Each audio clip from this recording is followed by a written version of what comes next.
সারা বাংলাদেশ ঘেরাও করে আপনাদের সকল সন্ত্রাসীকে আবার আমজনতা গ্রেফতার করে আইনে সোপর্দ করবে ইনশাআল্লাহ। কারা আওয়ামী লীগের সাথে আতাত করছে জনগণ সেটা ভালো করে জানে। উনি প্রকাশ্যে ঘোষণা দিয়েছেন বিএনপি ক্ষমতায় গেলে আওয়ামী লীগের মামলা প্রত্যাহার করে নিবে। আমরা ধিক্কার জানাই যারা দেশের মানুষকে হত্যা করেছে তাদের মামলা প্রত্যাহার করার কোন সুযোগ জনগণ কাউকেই দিবে না। আমরা বিগত ৩-৪ দিনে দেখতে পাচ্ছি বিভিন্ন রাস্তায় বাসে আগুন দেওয়া হচ্ছে, বিভিন্ন জায়গায় ককটেল বিস্ফোরণ করা হচ্ছে। এর মাধ্যমে জনগণের মধ্যে আতঙ্ক সৃষ্টি করা হচ্ছে। প্রিয় ভাই এবং বন্ধুগণ, আপনারা জানেন বিগত ১৭ বছরে আওয়ামী লীগ কি ধরনের পরিবেশ সৃষ্টি করেছিল। তারা আমাদের চৌকস সেনা বাহিনীকে দুর্বল করার জন্য ৫৭ জন সেনা অফিসারকে হত্যা করেছে।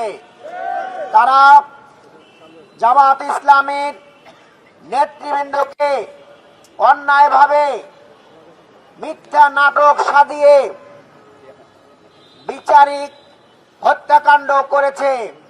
তারা আমাদের 11 জন নেতাকে জেলখানায় বিভিন্ন মেয়াদে তারা সাজা দিয়েছে এবং ফাঁসি দিয়েছে। সংগ্রামী ভাইয়েরা, শাপলা চত্বরে হেফাজতের ভাইদেরকে তারা নির্মমভাবে শহীদ করে মতিঝিলের ওই শাপলা চত্বরকে রক্তে রঞ্জিত করেছে। প্রিয় ভাইয়েরা, তারা মোদির আগমন উপলক্ষে আলেম ওলামাদেরকে গুলি করে হত্যা করেছে। তারা হাজার হাজার মানুষকে আয়না ঘরে বন্দী করে রেখেছিল। তারা আমাদের প্রাণ প্রিয় জনতাকে ক্রস ফায়ার দিয়েছে। তারা গুম করেছে, খুন করেছে। একটা অরাজক পরিবেশ সৃষ্টি তারা করেছিল। প্রিয় ভাই এবং বন্ধুগণ, লক্ষ লক্ষ মানুষকে তারা জেলখানায় বন্দী করে রেখেছিল। গোটা বাংলাদেশকে তারা বৃহৎ কারাগারে পরিণত করেছিল।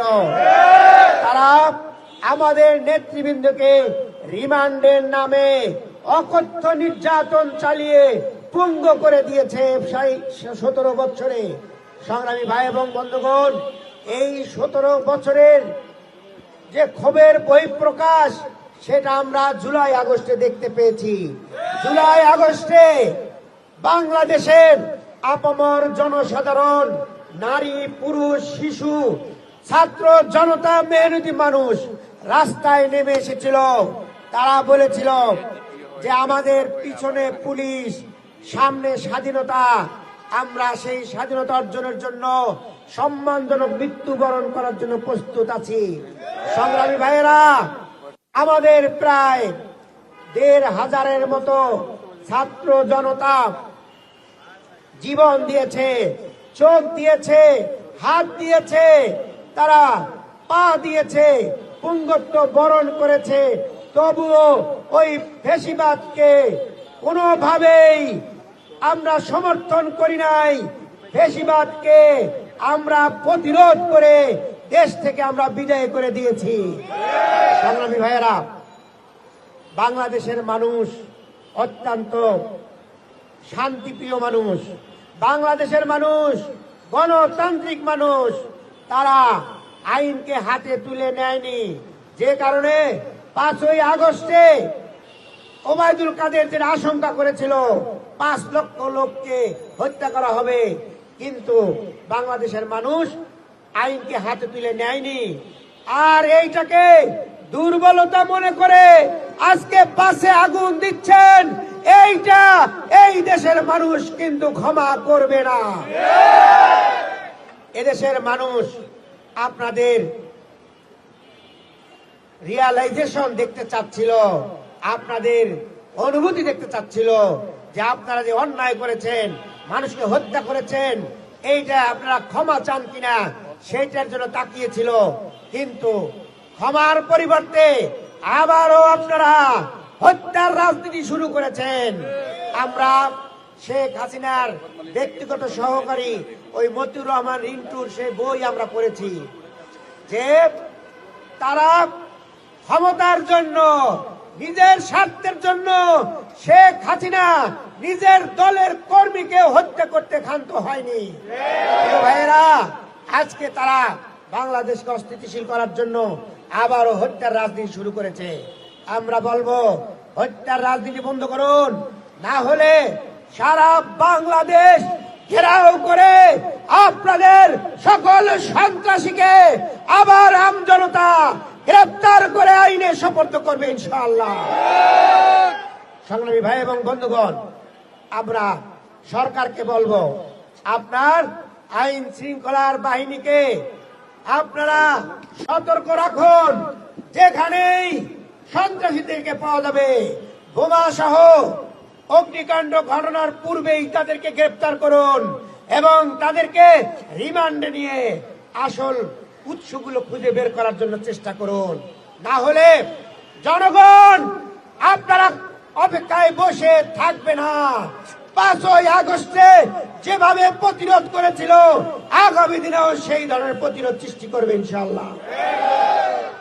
সংগ্রামী ভাই এবং বন্ধুগণ, আমরা অত্যন্ত দুঃখের সাথে জানাচ্ছি 5ই আগস্টে যারা আমরা একসাথে ফ্যাসিবাদ বিরোধী আন্দোলন করেছি তাদের ভিতরে কিছু কিছু দালাল চক্র আওয়ামী লীগের টাকা খেয়ে আজকে মিডিয়ার সামনে আবল তাবল প্রলাপ বক্তব্য রাখছেন। আমরা এই সকল প্রলাপের তীব্র নিন্দা এবং প্রতিবাদ জানাচ্ছি। আমরা দেখেছি যারা ওই আন্দোলনের সময় তাদের পার্টি অফিসের কলাপসিবল গেটের মধ্যে বসে থেকে হুঙ্কার ছেড়েছেন, ওই দালাল রাজকে হুঙ্কার দিচ্ছে যে আমরা নাকি আওয়ামী লীগের সাথে একসাথে যুগপৎ আন্দোলন করছি। সংগ্রামী ভাইয়েরা,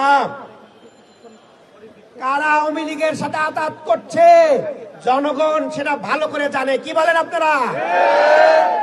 ঠাকুরগাঁয়ে কে বক্তব্য দিয়েছে আমরা ক্ষমতায় গেলে? কে, কারা বলছে বলেন তো? আপনাদের মহাসচিব, যার বয়স হয়ে গেছে। আসলে বয়স হলে মানুষের হিতাহিত জ্ঞান ফুরাইয়া যায়। উনি প্রকাশ্যে ঘোষণা দিয়েছেন বিএনপি ক্ষমতায় গেলে আওয়ামী লীগের মামলা প্রত্যাহার করে নিবে। আমরা ধিক্কার জানাই যারা দেশের মানুষকে হত্যা করেছে তাদের মামলা প্রত্যাহার করার কোন সুযোগ জনগণ কাউকেই দিবে না। প্রিয় ভাইরা, আমরা আরো দেখেছি নাটোর 4 আসনের এমপি প্রার্থী, এমপি পদপ্রার্থী, তিনি বলছেন যে আওয়ামী লীগের ভাইয়েরা বিএনপি ক্ষমতায় আসলে আপনাদেরকে নিরাপত্তার চাদরে বেষ্টন করে রাখা হবে। প্রিয় ভাইয়েরা, আমরা ধিক্কার জানাই রংপুর 4 আসনের নেতা আব্দুল আজিজ, সে বলছে আওয়ামী লীগের ভাইয়েরা বিএনপিকে ভোট দিলে আপনারা নিরাপদে থাকতে পারবেন। প্রিয় ভাইয়েরা, কারা আঘাত করছে জনগণ সেটা বুঝতে পারে। জনগণকে বোকা বানানোর সুযোগ নাই। আমরা বলবো গণভোট তো আপনারা চিনতেই পারেন নাই, কেয়ারটেকার সরকারকে যেমন চিনতে পারেন নাই, তখন আপনাদের বক্তব্য ছিল পাগল আর শিশু ছাড়া কেয়ারটেকার বোঝে না। আবার যখন এই জুলাইকে ধারণ করার জন্য আমরা যখন জুলাই সনদের আইনি ভিত্তি চেয়েছিলাম, তারা বলছেন তাদের স্থায়ী কমিটির সদস্যরা বলে যে জুলাইয়ের আইনি ভিত্তির দরকার ডাকে। প্রিয় ভাইয়েরা, আমাদের আমির জামাত বলছেন যারা জুলাইকে সম্মান দিবে না, জুলাইকে ধারণ করবে না, জুলাইয়ের সনদ দিবে না, তাদের জন্য 26-এর নির্বাচন নাই। প্রিয় ভাইয়েরা, গণভোট আপনারা মানতে চান নাই, এখন বলতেছেন আমরা গণভোট মানি, কিন্তু আবার বলেন যে নির্বাচনের দিনে গণভোট। এই কি মামু বাড়ি আবদার? আইনের অনুযায়ী চলতে হবে। গণভোট দিতে হবে আগে, নভেম্বরে গণভোট, জুলাইয়ের সনদ আইনি ভিত্তি পাবে, সেই ভিত্তির উপরে ফেব্রুয়ারিতে নির্বাচন হবে, এর কোনো ব্যত্যয় হবে না। প্রিয় ভাই এবং বন্ধুগণ, আমরা বলবো দেশের জন্য কাজ করুন, ব্যক্তির জন্য নয়, দলের জন্য নয়, দেশের জন্য, দেশের স্বাধীনতার সার্বভৌমত্বের জন্য আমরা সবাই কাজ করি এবং জুলাইয়ের এই শহীদদের আত্মদানকে স্বীকার করি, এরা আইন ভিত্তি দেই। এরপরে গণভোট, এরপরে ফেব্রুয়ারি ইলেকশন, এটার মাধ্যমে দেশকে আমরা সামনের দিকে এগিয়ে নিয়ে যাই। আর যারা সন্ত্রাসী করবে, যারা আগুন সন্ত্রাস করবে, এদেরকে আপনারা চিহ্নিত করুন।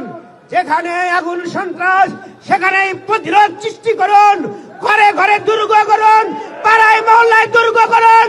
ওই আমি সন্ত্রাসীদের কোন ধরনের ছাড় দেওয়ার কোনো সুযোগ নাই।